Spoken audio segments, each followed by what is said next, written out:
This is CBC Vancouver News.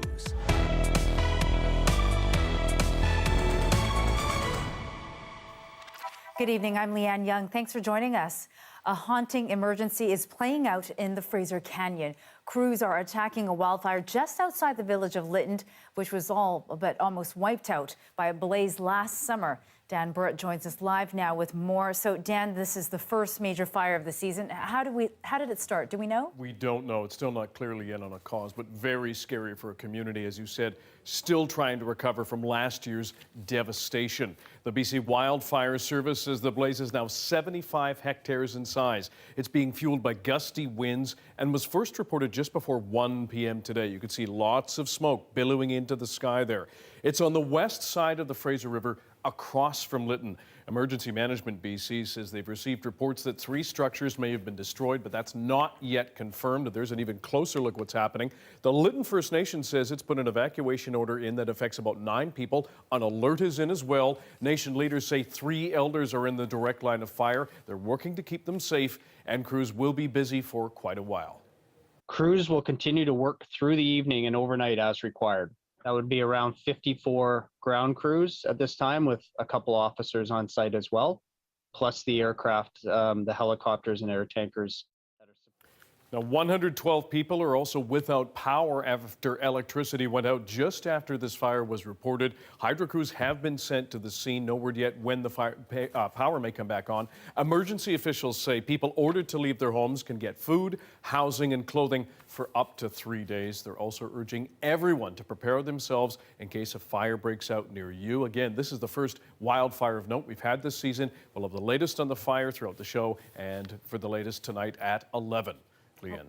All right, Dan, thanks for following that story for us.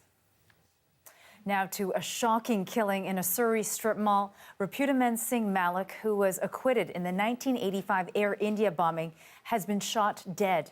Police believe it was a targeted hit. Our Mira Baines reports on what's known tonight about the attack and the potential motive. What started out as a regular workday for sick businessman Ripudaman Singh Malik has ended with an investigation into his murder and a community in shock. It is upsetting and scary.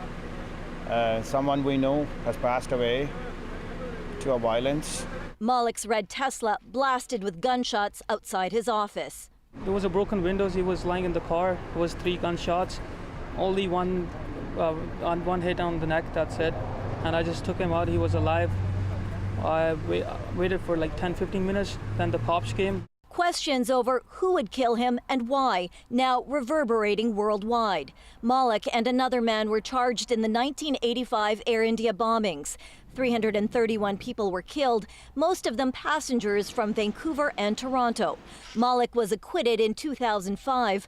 Former BC Premier Ujjal Dosanjh was one of many who was deeply disappointed. The judge, actually said to him that this doesn't mean that you didn't do it. It's just that the police haven't been able to prove it. Families of the victims have spent decades calling for justice. Just 3 weeks ago, they held a memorial to mark the day their loved ones were murdered. Malik himself had many supporters in Surrey, having founded a Sikh religious school and a credit union here. I feel so sad. He's hurt me. He hurt us. He's our community. Malik was also still involved politically. A recent letter of his praising controversial Indian Prime Minister Narendra Modi angered many. As to the shooting, homicide investigators suspect it was targeted. Police say a burned out vehicle was found a few blocks away. This has the earmarkings of a paid hit. And certainly a lot of those paid hits that we've had go unsolved. So I'm not holding the cards that this is going to be solved relatively quick. So Mira Baines has been following this story for us all day in Surrey, and she joins us now live. So Mira, you mentioned that the families of the Air India victims, they recently held a memorial. Have we heard anything from them today? Well, we've reached out to many who still live in the area, but we weren't able to connect with them. We did speak with Vijay Verma, who lives in Australia. He lost his brother in the Air India bombings, and he said what happened in 1985 was bad, but also what happened today was bad. And so, Mira, given what's known about the attack, it's expected to be a tough one for investigators, as Kashid mentioned. That's right. Police point to the tactics that were used, and we've seen these tactics being used in other shootings in the Metro Vancouver area, including the one at the Vancouver International Airport. Basically, the perpetrators use a vehicle that's often stolen or purchased off Craigslist, and then they go to the location, they commit the crime, and then they drive to another location, a second location where they have another vehicle waiting. So then they burn the vehicle that they used in the killing, and they also burn the evidence. And so that makes it very difficult for police to trace some of these killers. And experts say that some of these tactics were used today. We will be hearing from RCMP tomorrow. A news conference will be held tomorrow morning at 10 o'clock at Surrey RCMP headquarters. All right, thank you so much, Mira Baines, reporting live for us from Surrey this evening. And we will be bringing you more coverage on this developing story coming up later in the show. We have more from Kash Heed on Malik's reputation in the community. And a busy day for the Integrated Homicide Investigation Team. They are also investigating a body found in an industrial area of Burnaby. Police say that injuries found were consistent with foul play. Investigators are looking for dash cam video taken near Norland Avenue and Laurel Street between 9 p.m. last night and 9:45 a.m. this morning. And first responders are still on scene in East Vancouver after a rooftop parking lot collapsed this afternoon with workers on the job. And we've learned that the search team Canada Task Force 1 has been dispatched. Our Liam Britton is there, and he has more on what officials and people in the neighborhood are saying. You can see a bit of the scene behind me here. A parking deck collapsed between a dim sum restaurant and an auto shop here near the corner of Rupert and Lougheed in Vancouver. Officials say just after 1, the rooftop deck collapsed, sending 2 people to hospital, and their condition is unknown. And crews are continuing to muster here. There are dozens of vehicles and first responders on site. It's not known if anyone is still trapped in the office below the rooftop parking deck. An assistant fire chief said the collapse happened when a skid steer loader was working on the deck and heavy materials fell along with the rooftop. Now, people living and working here said they either heard a thumping noise or saw a cloud of black or dark gray smoke at the time. One person said crews had been on scene for a couple of days working here before the collapse. Police say they'll be here for several hours more. Liam Britton, CBC News, Vancouver.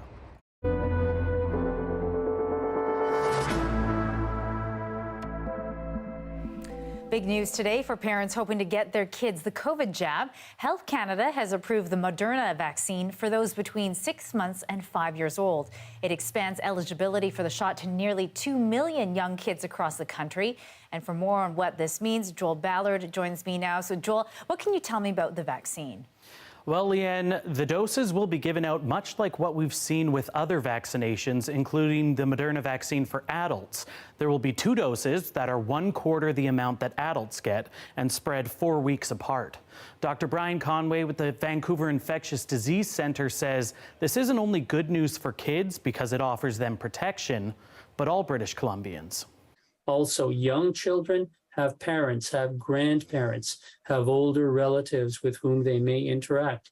If they get infected, they could spread that to people who are at risk of being hospitalized and dying of COVID. So preventing the young children from getting infected to avoid that outcome is also quite important. Now, trials studying the vaccine were conducted this past winter. And preliminary data found that for kids between 6 and 23 months old, the vaccine prevented symptomatic COVID-19 at a rate of 50.6%. For 2 to 5-year-olds, it prevented the virus at a rate of 36.8%. But I spoke with people at a busy Vancouver park today, and there's still division on the issue. Well, I think it's great, to be honest. When the pandemic started, she was like a newborn and we were like so scared. Then we have the vaccine, but she was not protected. So now that we have it, like we feel very comfortable. I don't think there's been enough studies or research done on the safety for children. Now, it should be noted, Health Canada says the vaccine was put through a thorough and independent scientific review. As well, there were no serious adverse side effects reported. But Dr. Conway understands the hesitation some parents may feel and says they should contact their doctors to get answers to all their questions. All right, Joel, so what do we know about the rollout, though, here in BC? Well, the vaccine isn't actually in BC just yet, but Health Minister Adrian Dix does have advice on what families can do now. I'm encouraging all parents to register their children starting today. Register because that's the path forward. People register and then they get invited to an immunization. You can, of course, do that registration on the province's website. Minister Dix says those vaccination clinics will be administered by local health authorities starting August 2nd, and the vaccine will not be available in pharmacies. Leanne?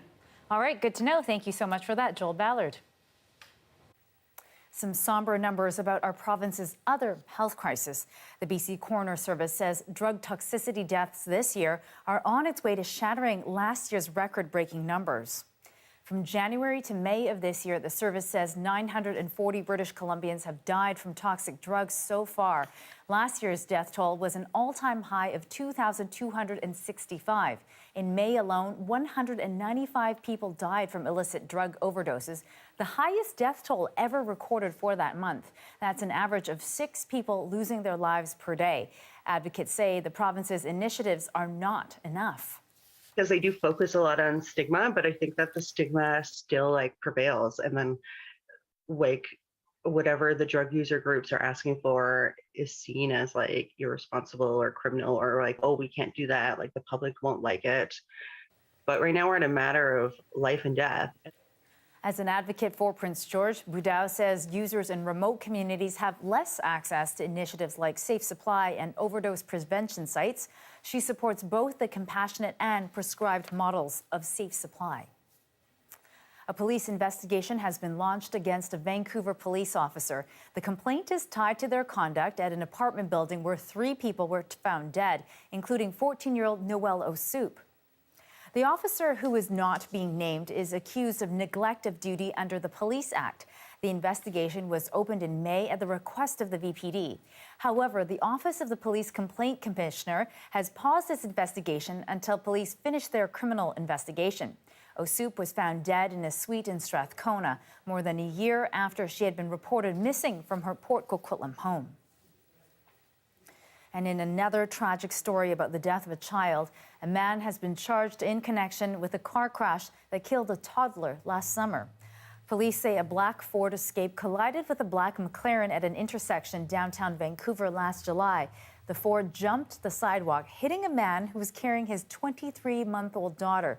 She's shown here in a photo provided by the family.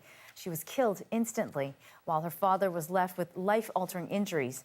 The driver, Sayed Zadeh, is facing 2 criminal charges for causing death and bodily harm. The BC Appeal Court is set to weigh in on a contentious medical issue here in BC. Dr. Brian Day, co-owner of the Cambie Surgery Centre, wants to offer private care, claiming patients have that right. And the BC Supreme Court responded by dismissing that claim. Kurt Petrovich sets up what could be a landmark day. This is a case that has been winding its way through the legal system for years.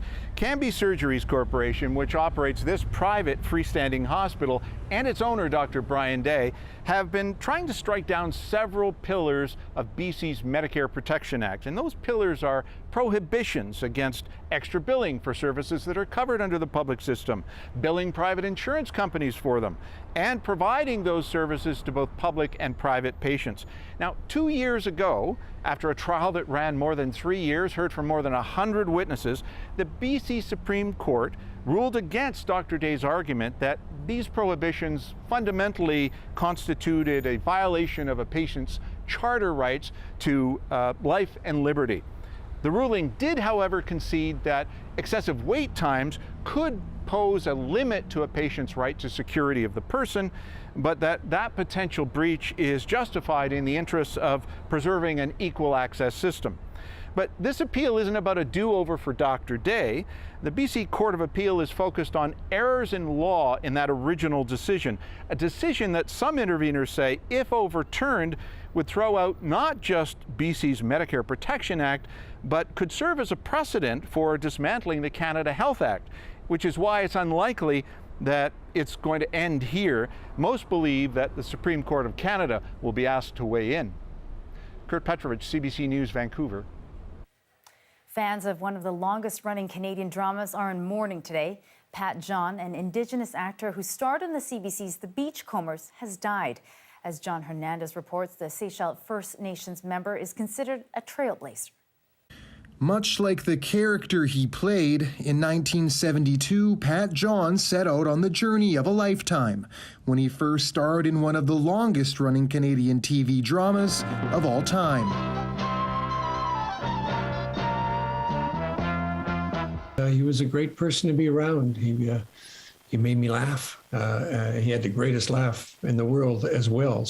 John, an Indigenous teen from the Seychelles First Nation and residential school survivor, landed the role of Jesse Jim, the dependable partner of a log salvager on the coast of Gibsons, BC, in CBC's groundbreaking hit series, The Beachcombers.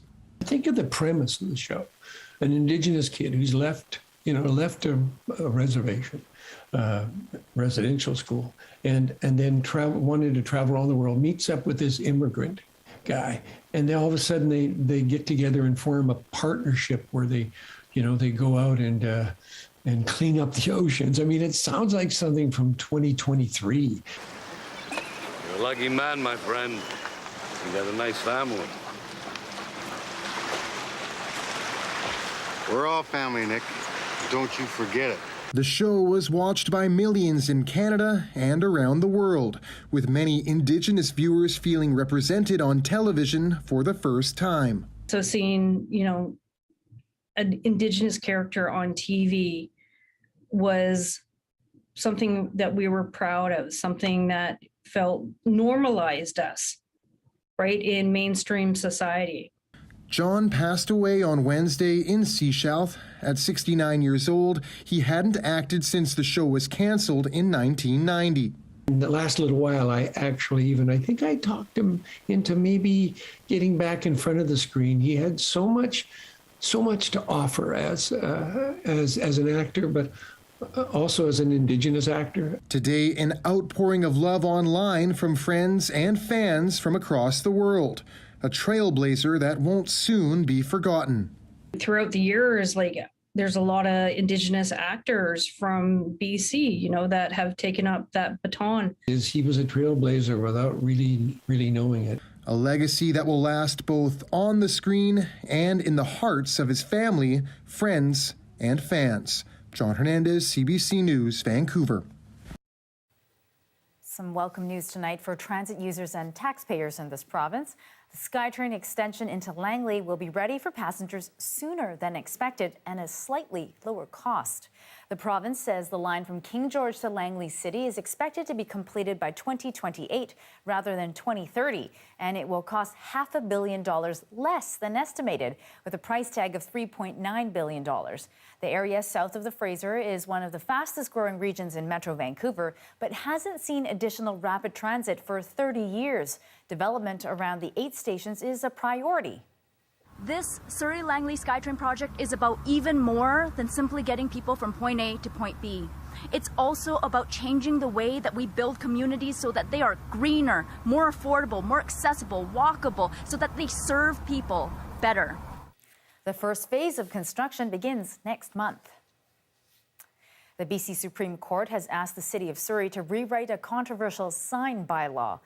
The city changed its rules for political signs last year. In response, some residents opposed to an independent police force filed a lawsuit, arguing the new limits were intended for them and unreasonable. The city made some revisions, notably that one sign is allowed anytime on a private lawn. A judge has now determined that the rule needs to be more explicit in Surrey's bylaws. 5 families from Shiwai Village and the Squamish and Lummi Nations opened Science World's newest exhibition called Sacred Journey.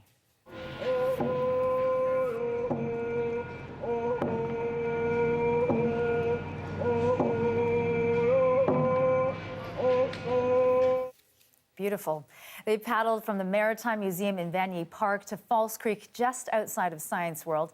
The exhibit explores the resurgence of Northwest Coast canoe culture since nearly being lost because of colonization. For thousands of years, the ocean-going canoe was essential for sustenance, transportation, and in the social and ceremonial lives of First Nations peoples. The Sacred Journey exhibit opens tomorrow and runs until February of next year. Vancouver and Vancouver Island have been experiencing some of the lowest tides in a decade. It's a rare phenomenon thanks to the cycles of the moon, allowing people to walk below sea level without getting their feet wet. As Michelle Gussoub reports, the extra low tides offer a rare glimpse at the ocean floors, usually hidden from view. A rare look at the ocean floor beneath Vancouver's Spanish banks. Thanks to unique cycles of the moon, the West Coast has had 2 days of the lowest tides in a decade. It's like a kid in the candy store. I get to see stuff that I hardly ever see otherwise.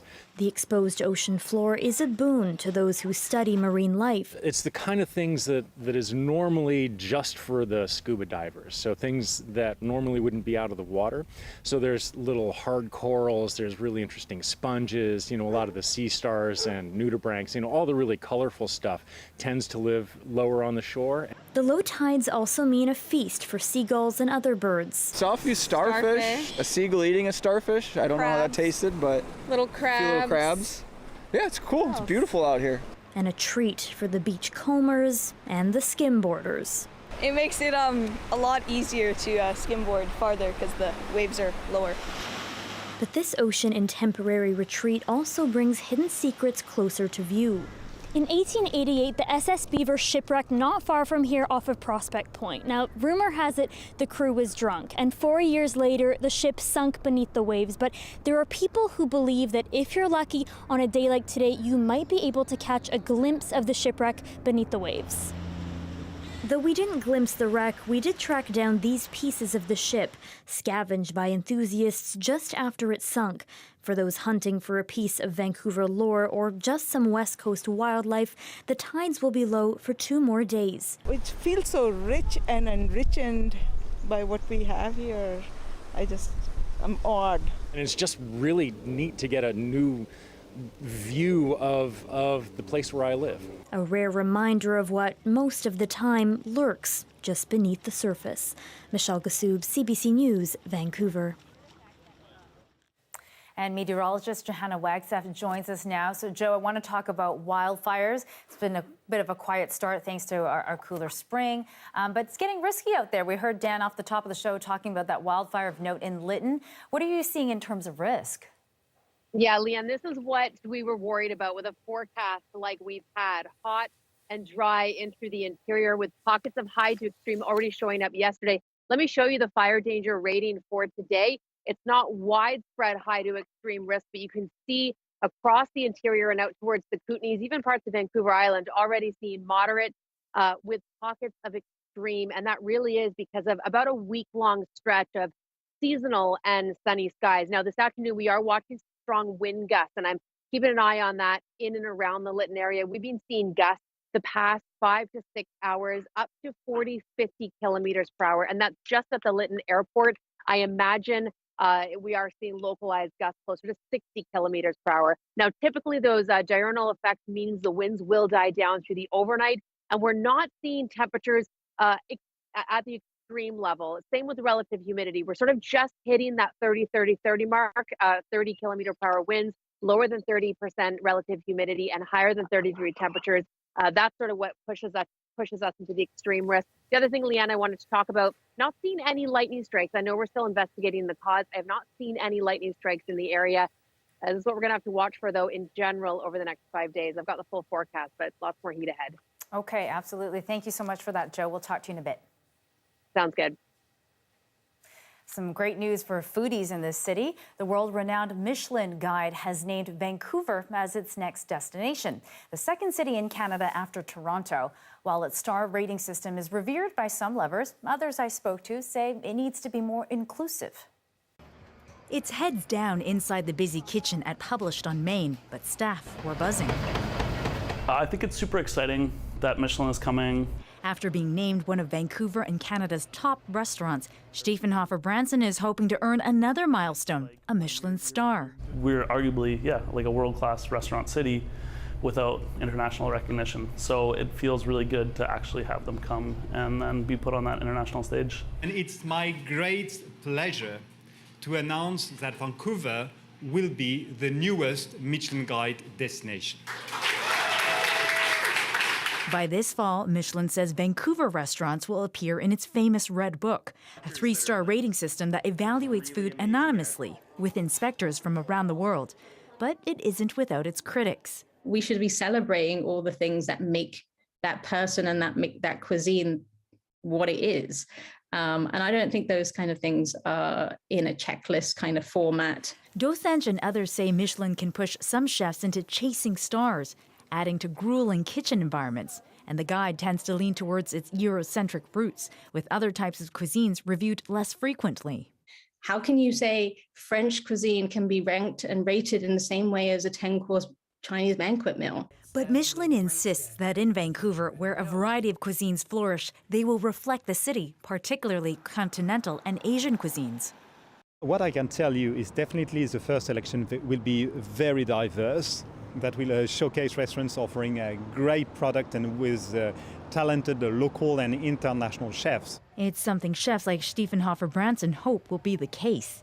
Dim sum dumplings, barbecue chicken or barbecue duck and all that. Like there's so much variety here that I think I would love to see some of those places be recognized as well.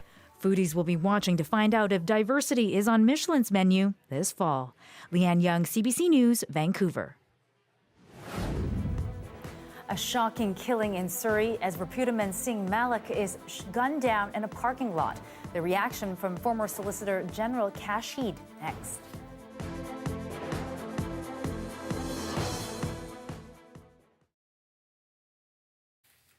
And thanks for staying with us during our commercial-free live stream. For many people, a trip to Rome to see the Sistine Chapel is the trip of a lifetime. But if you're hesitant to brave the chaotic airports this summer, you can at least keep things domestic. Colleen Jones tells us about some of Michelangelo's famous frescoes in Halifax. From this unassuming parking lot in Goodwood, the Hand of God image points you in the direction of the Sistine Chapel. It's inside Halifax Exhibition Centre. This is a classic case of don't judge a book by its cover, because inside, Michelangelo's famous Sistine Chapel ceiling painting is here in all its splendor. Welcome to the Michelangelo Sistine Chapel exhibit. See that the cracks, it shows the fresco. See, Michelangelo painted directly onto the plaster, it was unheard of at that time, right? And so this Decatech brings out those features. Plus, when you're here, you see every brushstroke. You wouldn't see that because when you're at the Sistine Chapel at the Vatican, you look up and they're like postage stamps. That's Sylvia Nolan. She's from Los Angeles and with the group that found a way to bring masterpieces to the masses. This is one of the most artistic achievements in art history, and this was done over 500 years ago. That's what's amazing is kids can come and see something like this that was done, centuries ago. Okay, so this is when Adam and Eve ate the apple, and so here is when they were in God's good graces, and then over here is when they're banned from paradise. Michelangelo began painting the Sistine Chapel in 1508. That was shortly after he finished carving David out of a hunk of marble. This is a look at the real thing in Vatican City. The problem is the frescoes are so high in the ceiling, it's kind of hard to make out all the details. This changes that. He did those for 5 years, then he came back 20 years later and he did the Last Judgment. This has over 400 characters in it. And the amazing part of this is you'll see him in it. I don't know if you'll be able to find him, but I'll point him out. What happens is this is all heaven and this is all hell down below. Now, he put himself right there. Do you see the shrinking image? This shrinking image, so you have a prophet that's holding him up. The reason for that is Michelangelo was a very depressed man and he felt like he didn't belong in heaven. To say Michelangelo's work has stood the test of time is a bit of an understatement. So if you can't go to Rome, no problem. It has come to you. Colleen Jones, CBC News, Goodwood.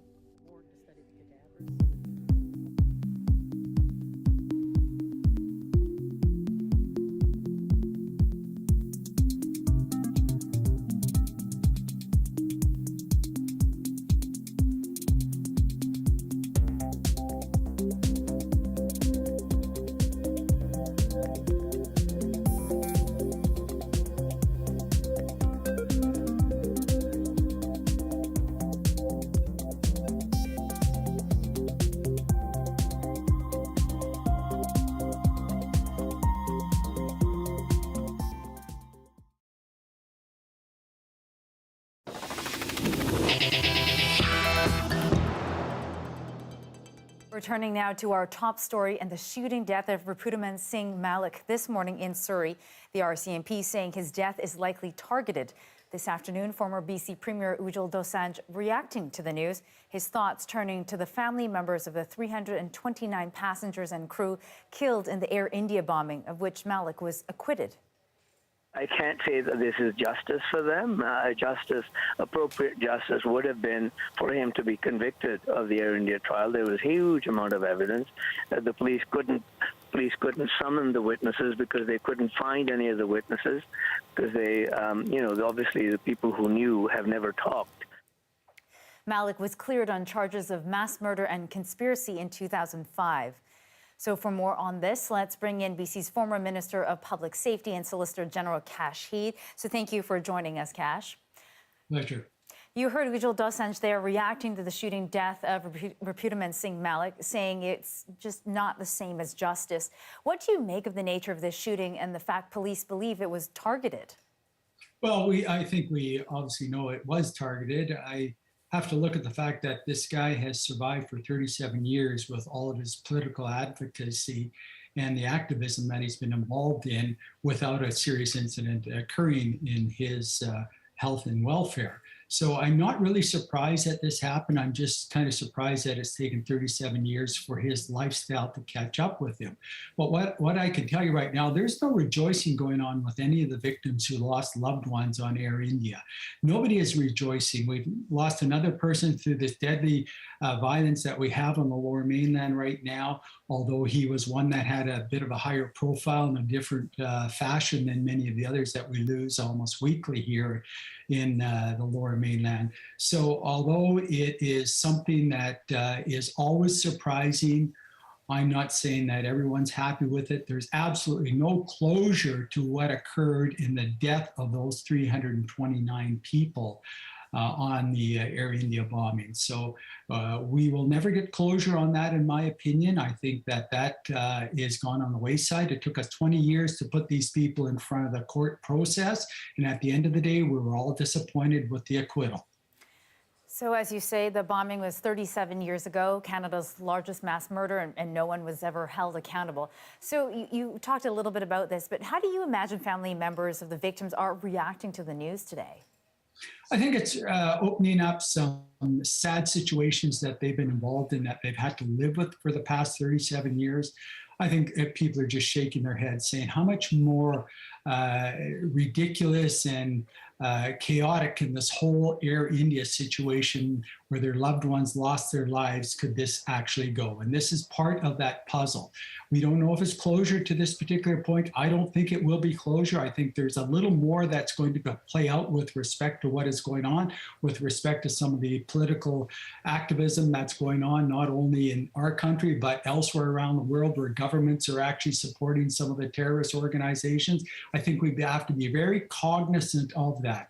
Whether we see it occur here in British Columbia and the Lower Mainland remains to be seen. I don't think so, but I think you'll see it being played out elsewhere. Okay, so Malik had been working hard to redeem his reputation in the Sikh community. Do you think he had done so? No. He was trying. He was, being a bit of philanthropist for certain groups. He was still a very harsh business person from what people are telling me and people that have known him for years. And he still had his ideology that he wanted others to actually embrace, and others refused to embrace that ideology. And if you didn't embrace that ideology, you were not part of his particular stream. All right, we'll leave it right there. Thank you so much, Kash Heed, our former Minister of Public Safety and Solicitor General. Thank you. After seeing its sponsors flee, Hockey Canada is trying to turn the page while they're reopening. Why they're reopening a sexual assault investigation and promising to do better.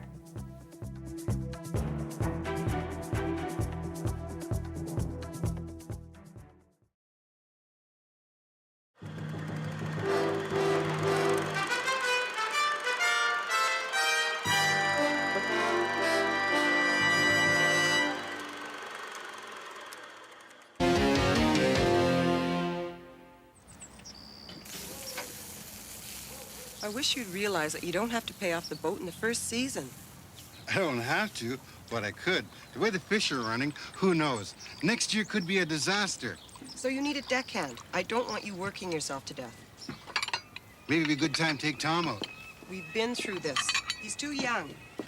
Well, you said yourself I need a deckhand. He's too little. It's too dangerous. I wouldn't let anything happen to him. How can you say that? Because I'd teach him, and I won't let him do anything until he's ready. He's got to learn sometime. Please, Mom? Tommy, I want the two of you to fish together. I do. But not this year. But I could... Sorry, Tom. We'll have to respect Laurel's decision, okay?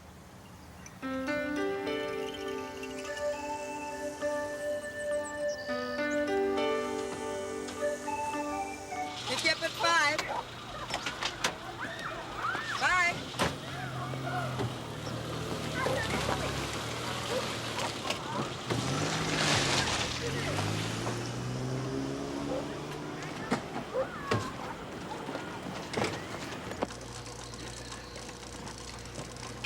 Deckhand, first class Adonis reporting, Captain. Okay, Decky, stow your gear, and then we'll go do some grocery shopping. Okay.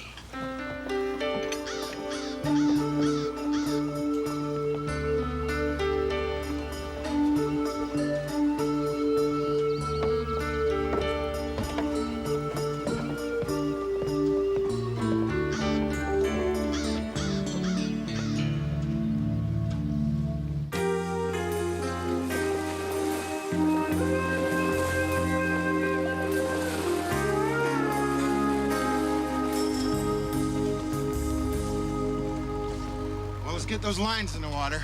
It'll be dark in an hour. Why don't we wait until morning? Every minute counts. We can catch 100 fish in an hour. Come on, let's drop these poles. Let me out! Let me out! Hey! Stowaway. Come on. Up, hey. Well, looks like I should have brought 3 sweaters, huh? You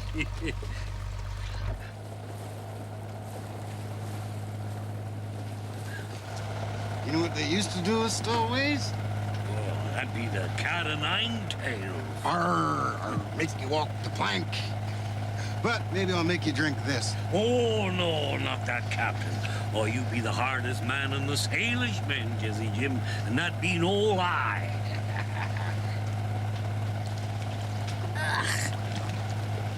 I'd rather be keel-hauled.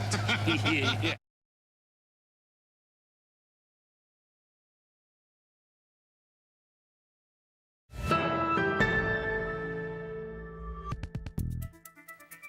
Hockey Canada says it is reopening the investigation into an alleged sexual assault involving members of the country's 2018 World Junior team. The organization has also pledged to overhaul its culture. CBC's Ithel Musa has the details. I'm going to wait for actions before we do anything else regarding Hockey Canada. Canada's Minister of Sport says Hockey Canada's decision to reopen a third-party investigation into an alleged sexual assault in 2018 is a first good step. But more needs to be done to combat sexual violence within the organization and to change its culture of silence. In an open letter, Hockey Canada acknowledged it had not done enough to address the alleged actions of some of its members in 2018. In May, Hockey Canada quietly settled a lawsuit with a woman who claimed she was assaulted by 8 players at an event in London, Ontario. Soon afterwards, the federal government paused public funding of the organization and a number of companies suspended sponsorships. They didn't think about her in 2018 when they chose not to address it in a meaningful way. They didn't think about fans that would be harmed. They didn't think about the fact that actually they could have helped these young men. Hockey Canada's initial investigation strongly encouraged players to take part, but it didn't make it mandatory. This time it is. It's also requiring all high-performance players, coaches, team staff, and volunteers to participate in mandatory sexual violence and consent training. The organization is also committing to conducting a full governance review with an independent third-party expert. But Brock McGillis says that isn't enough. The former OHL and semi-professional hockey player says he suffered turmoil as a closeted gay player. He says it should be people like him helping Hockey Canada rid itself of its toxic culture. It's so nuanced, it runs so deep, and it's been this way for generation after generation and reinforced and ingrained in people generation after generation. Idil Musa, CBC News, Toronto. The Senate Human Rights Committee has issued a report on forced and coerced sterilization in Canada. It says the practice is not confined to the past and persists in this country today. It says it has happened to girls as young as 14 and as recently as 2019. The report calls for compensation for survivors and a ban on the practice. CBC's Marina Van Stackelberg reports. I was sterilized against my will when I was 29 years old. Sylvia Tuckenow telling her story to a Senate committee earlier this year. Having just given birth to a baby boy in a Saskatoon hospital, she was wheeled into a different room and operated on against her will. I asked the man doing the surgery if he was done a few times. When he was finished, he said, "There, tied, cut, and burnt. Nothing will get through that." In many cases, women describe a story just like this. After giving birth, disoriented and sometimes heavily medicated, medical staff tell them that they have to get a surgical tubal ligation, stripping them of their ability to conceive another child. These scenarios included medical staff outright threatening patients and misinforming them about the need for sterilization. A new report from Canada's Senate says the procedure is disproportionately performed on Indigenous, Black, and racialized women. They are sometimes marked for the procedure by medical staff if they live in poverty, already have children, or struggle with addictions issues. The survivors who testified were unequivocal. They believed that racism was the driving force behind their unwanted sterilizations. Senators say the practice constitutes an assault, but as far as they can tell, no medical professional has ever been charged for it. So as part of 13 recommendations, they want the criminal code changed to make the practice illegal, a formal apology, and compensation for survivors. Plus, they want a national plan to collect and publish data on the procedure. Senators believe thousands of women have had it done, but there is no solid data. Instead, just countless stories. Here's a typical, for instance, call I get. Senator Boyer, I've been trying to have a baby for 5 years, and I can't. And I remember signing a paper a long time ago. The report also calls on medical associations and licensing bodies to do more to denounce and prevent the practice of forced sterilization. That includes proper training for medical staff on patient rights and developing a clear consent policy before the procedure can be done. Marina Van Stackelberg, CBC News, Ottawa.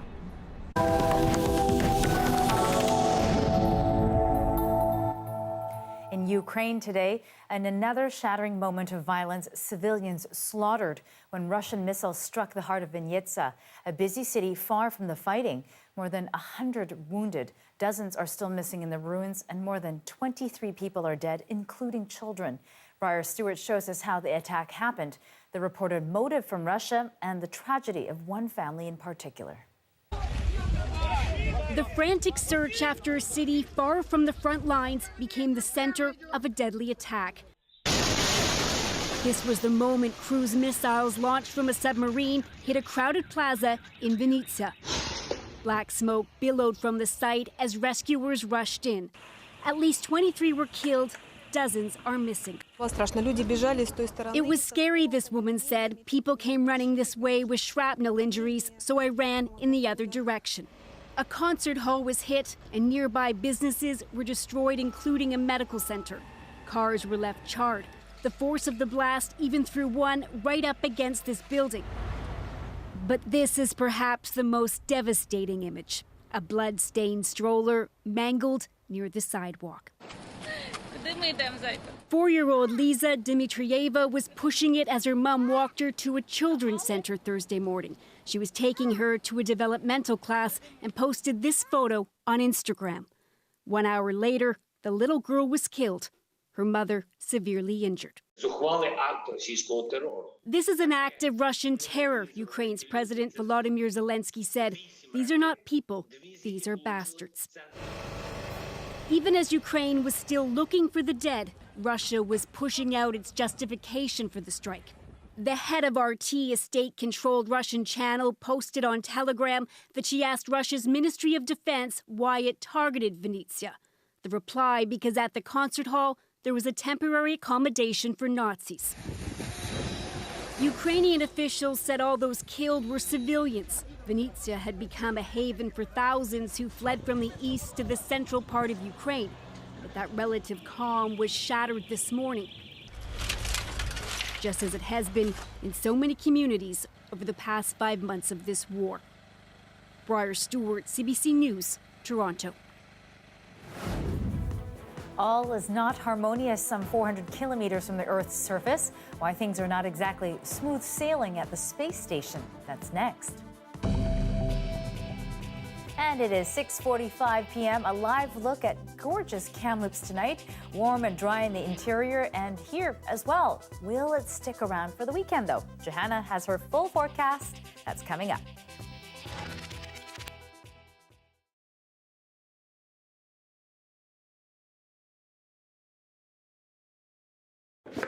वाह, मुझे बहुत अच्छा लगा।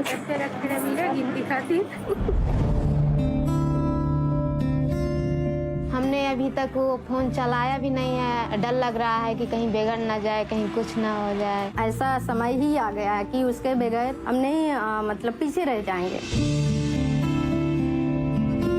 मुझसे तो पूछते हैं तो मैं भी पूछ लेती हूँ कि आप कौन से कास्ट के हैं। अब वो कहते हैं मैं ब्राह्मण हूँ तो मैं भी कह देती हूँ मैं भी ब्राह्मण हूँ। जो खबर लिखनी होती है उसमें पैसा नहीं लगता है, इसलिए हमसे उतनी ही बात करिए जितना समझ में आए, उससे ओवर। हमारे प्रदेश में दलित औरतों का पत्रकार के रूप में कोई सोच भी नहीं सकता। 14 साल में हमने इस मानसिकता को काफी हद तक बदला है। इन दमंग लोगों ने क्या किया, उसको पत्थर मारकर हत्या कर दी और किसी पर भरोसा नहीं। एक लहरियां ही ऐसे न्याय दिला सकती है। एक हैरान वाली बात है कि थाने को पता नहीं, पुलिस स्टेशन को पता नहीं है कि मैं उस जगह से हूँ। मारू है मेरे लिए तो बहुत ही रिस्की है। कभी 11 बजे कभी 12 बजे कोई टाइमिंग है नहीं है। इस जगह पे मैं हूँ, उस जगह पे अगर आप होते तो क्या करते? पहले अपना काम बाद में देखते। मुझे तो नहीं लगता है। जो आपके साथ संगठन है वो देश के भविष्य में किस तरह भागीदारी में है? संघ शक्ति कलयुग है, संगठन है, संगठन में शक्ति है। डर लग रहा दीदी अभी तो। खबरें कहाँ गई? कोई खबर दिख ही नहीं रही है। जो हमारी कवरेज होगी वो अन्य मीडिया से बहुत अलग होगी। हर कोई को जानना चाहिए कि हाँ हम पत्रकार थे, एक महिला पत्रकार, और किस तरह की पत्रकारिता हमने की है।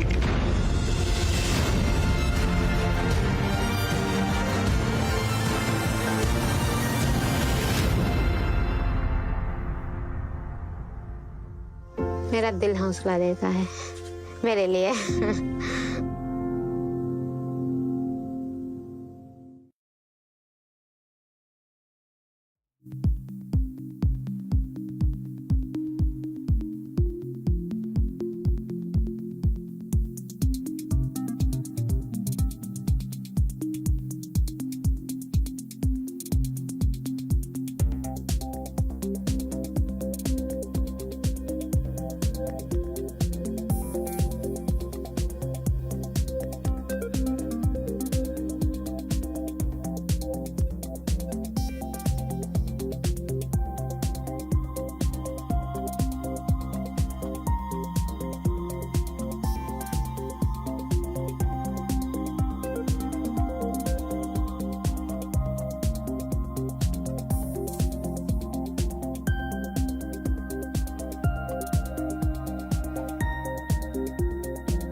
Division on the ground over the war in Ukraine is now in orbit aboard the International Space Station.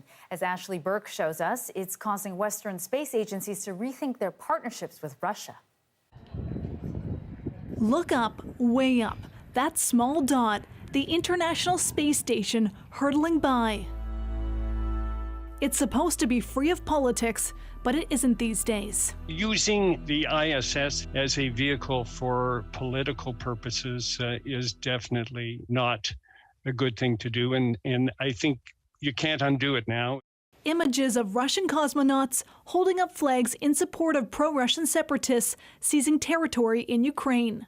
The first Canadian in space says if he were on the ISS, he wouldn't have been happy. I personally think that the 3 cosmonauts in question were given their marching orders. It's possible, he says, from the head of Russia's space agency, Dmitry Rogozin. He launched a war of words when the U.S. announced sanctions against his organization on the day Russia invaded Ukraine.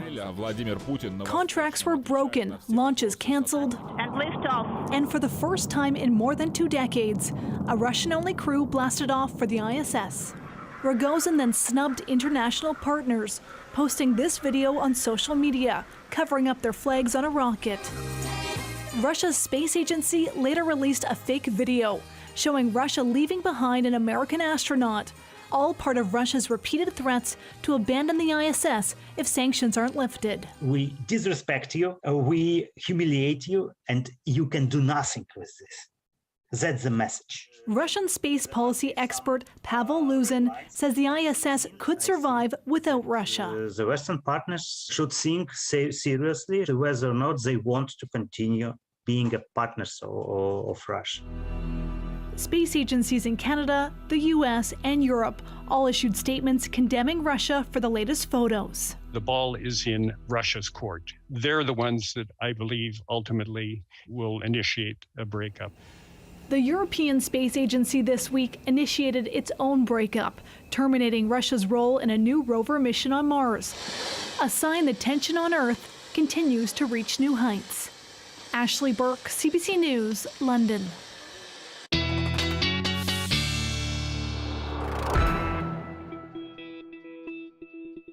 And meteorologist Johanna Wagstaffe joins us again. So, Joe, we were watching that wildfire situation in Lytton very closely. The Thompson-Nicola Regional District has just put out an evacuation order for 24 properties. They've just tweeted it out. So that's to the northwest of Lytton, and BC Wildfire now labeling it a fire of note, the first of the season. Joe, any rain in the forecast that might actually help bring down this risk?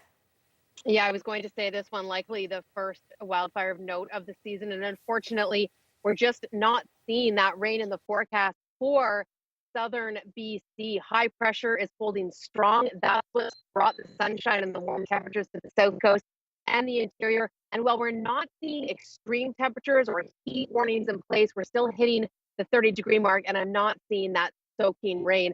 Let me show you what we've got going on as far as current temperatures right now. It is seasonal, 22 right now and through Waveyard, 25 out towards Abbotsford. It was a beautiful day to head out towards the beach, and it was nice being here in Ambleside for the low tide. It really was impressive. If you missed the historic low tides, the next couple of days will still be impressively low, even if it's not a record. Okay, getting back to that rain, there is a chance for the south coast that we will see a few showers, increasing cloud for tomorrow. That high pressure that's keeping things dry and through the interior, breaking down enough to let those showers come in as we head into Saturday morning. So our best chance of showers Saturday morning. Getting back to the sunshine by the afternoon, a slight risk of showers again on Sunday. I know that's a change from the forecast earlier this week, but that little coastal low pressure system looks like it'll squeeze through for Saturday morning. Unfortunately, it doesn't quite get to the interior. Look at this, Kelowna 32 tomorrow, 32 in through Cranbrook, lots of sunshine, but then look where that cloud cover extends right down to Williams Lake, showers in through Prince George, and continued showers for Prince George. Let's take a look at that long-range forecast for temperatures in the interior.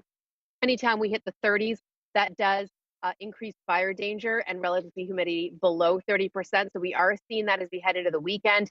Not looking at a significant cool down through early next week either as that high pressure rebuilds. So unfortunately, not getting the showers where we need them, but seeing them here in Vancouver Saturday morning. It's still warm. We'll notice temperatures coming down a little bit for the weekend. But look at that, Leanne, rebounding early next week. We could be getting into some extreme temperatures as well. So definitely something to keep an eye on. Okay, we'll certainly keep an eye on. And the other thing you've been watching all day, you're hanging out at Ambleside. How's the low tide? What'd you see? It was awesome, Leanne. Yeah, a couple of kids pointed out a starfish. I got to see a battle royale between the blue heron and the seagulls. And yeah, I think I'll be back tomorrow. Okay, all right. We'll see you back there tomorrow then. Thank you so much, Joe. Enjoy. You're welcome. Thanks. A surprise discovery, a previously unknown Van Gogh. Where it was found, that's next.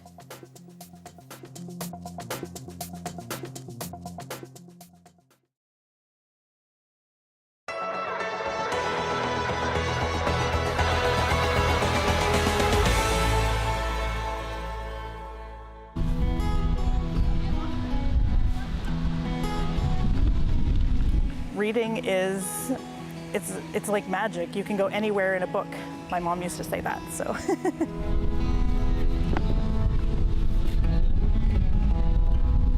I go around to local playgrounds and I give out free books to kids. The idea came from where we lived in British Columbia. They had a book bus. They gave out new books to kids in local playgrounds all summer. I decided that I wanted to emulate that program. We're literacy lovers. We go to the library all the time, and I just want to make sure that books are in the hands of kids. The kids are very excited. The reaction is one of the things I love the most, is that they're just so eager to get these books and so happy to take them away, and then they go sit on the playground or wherever and just read with their little friends and chat about the books. 56% of the New Brunswick population does have functional literacy, and that's one of the reasons that I wanted to start the Book Buggy, is to help in some small way with things like that. We're a foster family, and I've seen some of the lack of literacy that is provided to some of the kids. Just being able to make sure that all the kids have books is important. It's pretty good for like people who really like to read. So I think it's a really good thing that they put free books here. Sometimes if I read a book and it's like really good, sometimes I keep replaying that same page over and over. The 3 books I have found are The Babysitter's Club, Christie's Big Day. The second book I found was The 8 Keys. The third book I found was Sunny Side Up. I found a book that had like a bunch of jokes. I forget what it was called.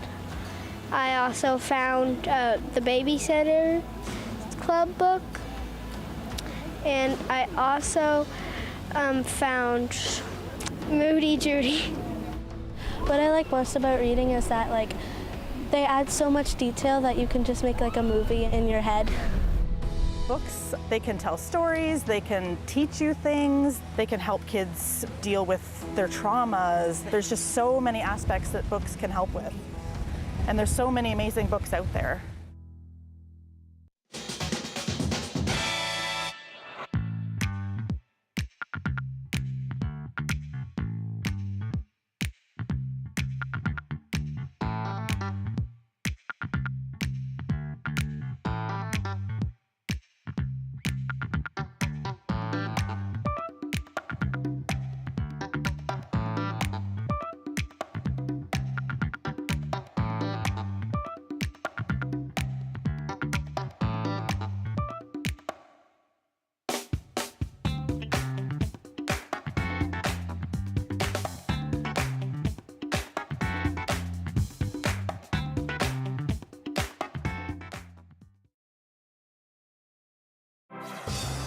Hi, I'm Amy Bell, and here's what's in your CBC Vancouver inbox.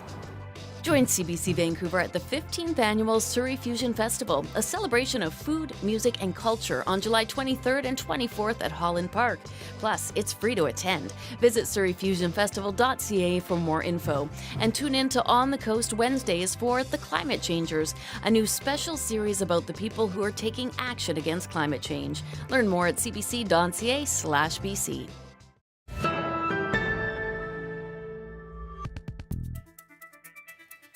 An unknown self-portrait by Vincent van Gogh has been discovered underneath another famous work by the post-impressionist painter. Curators at the National Galleries of Scotland discovered the self-portrait when they x-rayed Van Gogh's head of a peasant woman. It's believed the work has been hidden for more than a century, covered by layers of glue and cardboard when it was framed in the early 20th century. Van Gogh was known to have painted on both sides of a canvas to save money. Experts are evaluating now how to remove the glue and cardboard without harming the original painting, Head of a Peasant Woman. That's a cool discovery. All right, that's it for us tonight. Thank you for being with us this evening. And to remind you, Dan Burt is following that story about the fire in Lytton, and he will have more at 11 o'clock after the National. And I will be back here tomorrow at 6 o'clock. Have a good night.